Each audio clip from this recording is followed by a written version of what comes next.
Hello everyone, I'm Meteorologist Charlie Ironmonger. Thank you so much for joining me today for your noon news and weather update from the First Alert Desk. Now we've got news out of Pitt County where 2 more people have been arrested in connection to the home invasion that occurred back on February 11th on Lewis Street in the Cherry Oaks neighborhood just outside Greenville. Now deputies say the latest arrest happened Monday morning.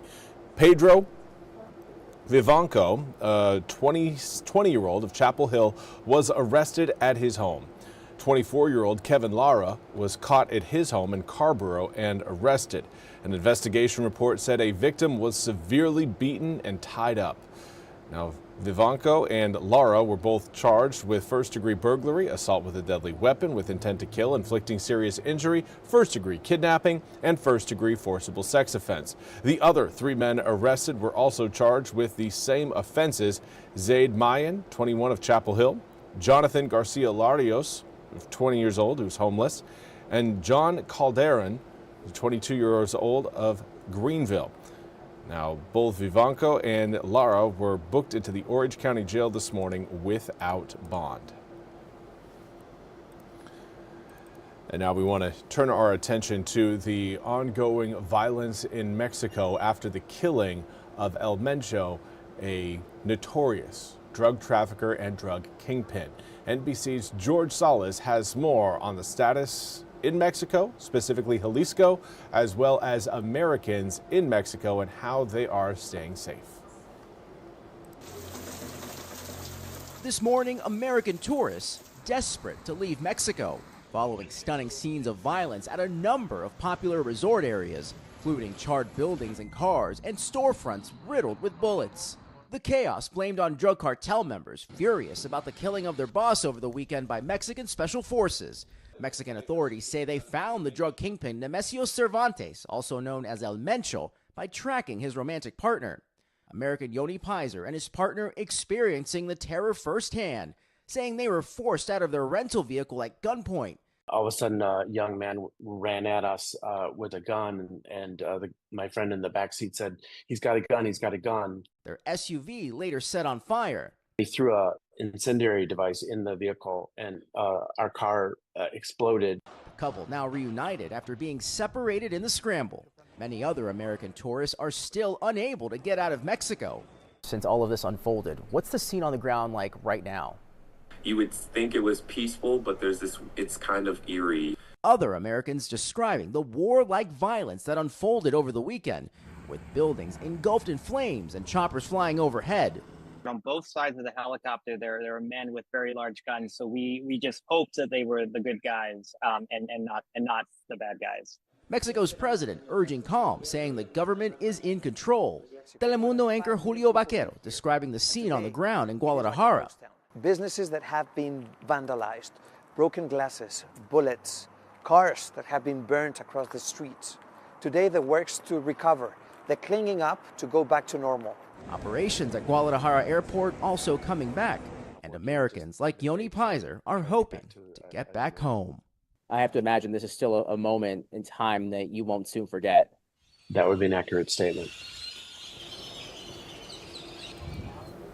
And again, that was George Salas reporting. We now turn to your weather forecast. The nor'easter that we were tracking yesterday across New England has since departed, but the snow hasn't left. Here's a look at your visible satellite across the east coast of the United States. And again, no longer seeing that swirling nor'easter just off the coast of Cape Cod. Things again are looking a little bit calmer today. However, we are still again anticipating a few snow flurries coming in across the New England area over the next few days. Something again that is not needed in New York City as they are trying to dig out from record snowfall.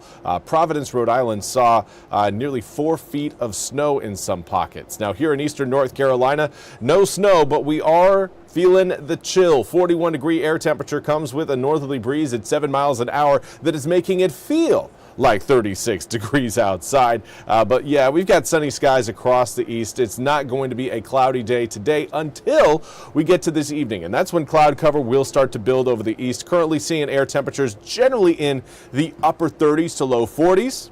But when you factor in your winds, your wind chill right now has us feeling more like we are in the low to mid 30s. So if you're heading out the door anytime soon, grab a jacket. Winds aren't all that impressive, but they are packing a little bit more of a bite to them with that, with the air temperatures down as low as they are. Now, as we make our way through the next few hours, we will continue to warm up, likely reaching the mid 40s as we head through the afternoon.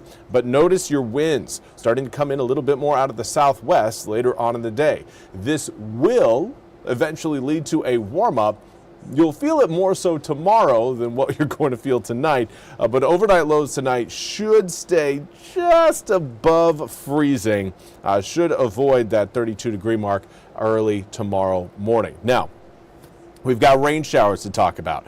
Several rounds of rain will be rolling through eastern North Carolina. This first one, you see that cold front. It may squeeze a couple drops out of the clouds tomorrow, not giving it too great of a chance of seeing that happen. Maybe about a 20% chance of rain coming up for your Wednesday. But then on Thursday, we are going to be stuck in what is considered the warm sector of that frontal boundary.